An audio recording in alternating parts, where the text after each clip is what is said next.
Fala galera, aqui quem fala é o Lopes. Quando a gente recebe nosso salário no início do mês, ele é repartido em diversas partes. Seja o custo com a casa, seja o custo com lazer, seja o custo com energias e contas a serem pagas, os famosos boletos, seja o custo com planejamento futuro, quando você quer adquirir alguma coisa, e principalmente o custo com transporte. E é o que a gente vai falar aqui nesse vídeo. Quando a gente fala de transporte, a gente fala sobre ter um carro. E se você ficar até o final, vai entender o custo e o preço que você paga ao escolher ter um carro hoje em dia e pior, se você troca ele todos os anos. Então bora lá.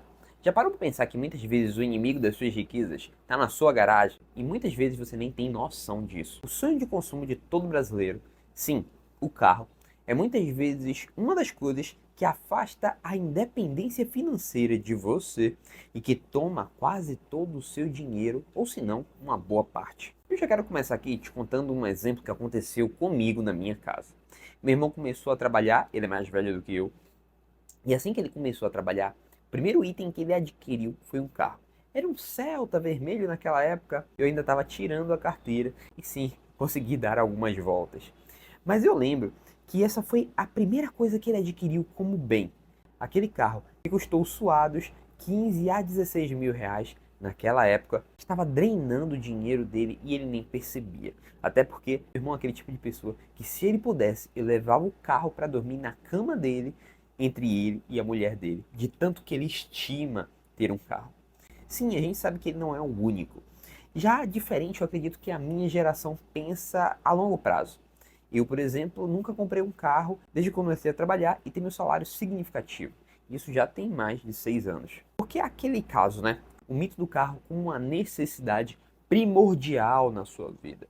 Porque a maioria dos brasileiros define o carro que você tem, a sua condição financeira e ao seu status. Quando muitas vezes ter um carro está muito mais relacionado a um custo emocional, ao seu ego, ao quanto você quer mostrar às outras pessoas que você pode, principalmente se você quer um carro do ano, do que realmente necessidade. E as pessoas muitas vezes negligenciam o transporte público, negligenciam os aplicativos, negligenciam transportes alternativos. Eu sei, no nosso país a gente tem problemas enormes com relação ao transporte público. Não são bem cuidados, a gente não tem um serviço de qualidade e muitas vezes toma muito mais tempo de nós. Mas eu posso te dizer que quando a gente passa a pensar nos aplicativos, por exemplo, a Uber, faz com que a gente tenha talvez o mesmo comodismo, gastando um dinheiro muito menor, sendo que o capital inicial é quase zero. E eu digo isso a você porque, diferente do meu irmão, eu até hoje não tenho carro e a minha maneira de me locomover é com Uber. Então vamos passar para aquilo que a gente chama do custo real de se ter um carro. Digamos que a gente vai adquirir um carro popular, um Onix, na faixa ali do preço de entrada que está uns 70 mil reais, e você não tem todo o dinheiro para poder adquirir esse carro. Sendo assim, você recorre ao financiamento. O Onix, na faixa de 70 mil reais, vai fazer que no final de todo o financiamento pago, você pague pelo menos 90 mil reais. Isso depende muito da taxa de crédito que você tem e o banco que você vai escolher para financiar esse seu sonho. Isso sem contar, tá bom? Um segundo ponto que é o seguro. O seguro desse carro está aproximadamente R$ 3.500 por ano. Vamos pensar a longo prazo, nos 5 anos, que seriam os 5 anos onde você utilizaria o carro e depois venderia ele. Você pagaria de seguro nesses 5 anos aproximadamente R$ 17.500. Já quando a gente passa a falar sobre PVA e licenciamento, que é 4% do valor do bem, você pagaria ao longo desses 5 anos R$ 14 mil. Mas também vamos incluir na conta aquilo que a gente não pode esquecer: manutenção preventiva, corretiva, pneus e revisões. Ao longo de todos esses 5 anos, você teria gasto aproximadamente R$ 10 mil. E eu já ia me esquecendo da gasolina, que é o que você precisa colocar no carro para ele andar, porque senão não tem funcionalidade. Digamos que você rode por mês ali em média 1.000 quilômetros. Com esse carro, sendo um carro popular, que faz em média 12 quilômetros por litro, ao longo desses 6 anos, você teria gasto, considerando uma gasolina no valor de R$ 6, você teria gasto R$ 30 mil.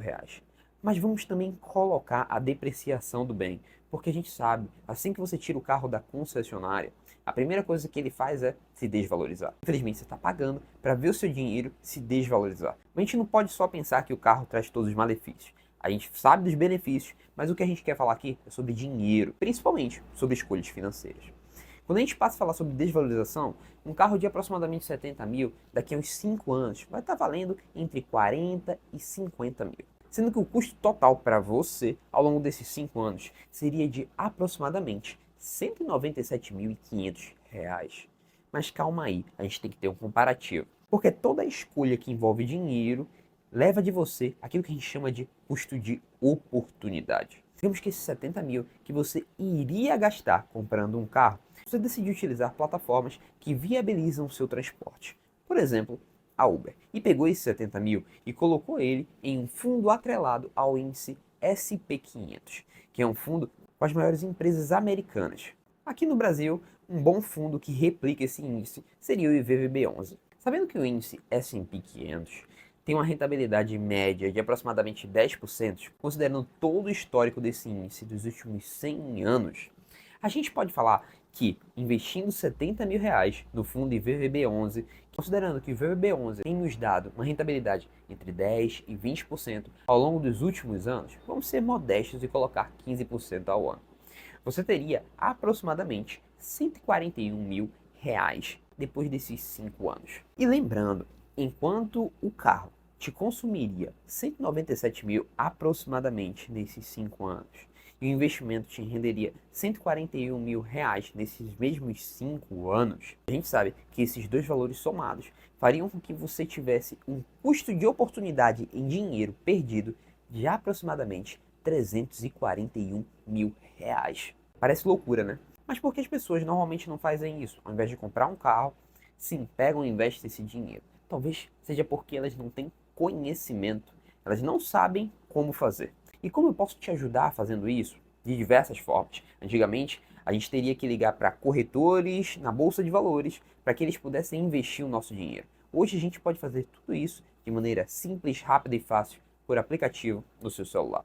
Não tomando nenhuma hora do seu mês. Mas para isso, eu preciso te ensinar. Eu preciso que você aprenda antes do executar. Aprenda a entender que é necessário que você lide com suas dívidas primeiro. Aprenda a transformar sua mentalidade, saber organizar e ter planejamento com as suas finanças. Aprenda a aprender. Parece loucura, mas o que eu quero dizer é, saia totalmente da teoria, mas aprenda o básico e vá para a prática. Faça acontecer. É isso que eu trato no meu curso, que o link está aqui embaixo, tá, galera? E tudo isso dividido em 12 vezes, sai por menos de um valor de um Sunday por mês que você pagaria. Para aprender a multiplicar o seu dinheiro e a ter bens ativos que vão trabalhar para você e por você. Percebeu a necessidade de escolha? Percebeu o poder associado a uma decisão? Não quero dizer que ninguém não tem que ter carro, muito pelo contrário, mas para que você possa avaliar o momento. Será que o início da sua vida é exatamente o momento que você deve ter um carro? Adquirir um bem que só vai lhe retirar o dinheiro? Vai ser um gasto sobre 4 rodas? É isso que eu quero que você reflita e entenda. Valeu, galera, e até a próxima.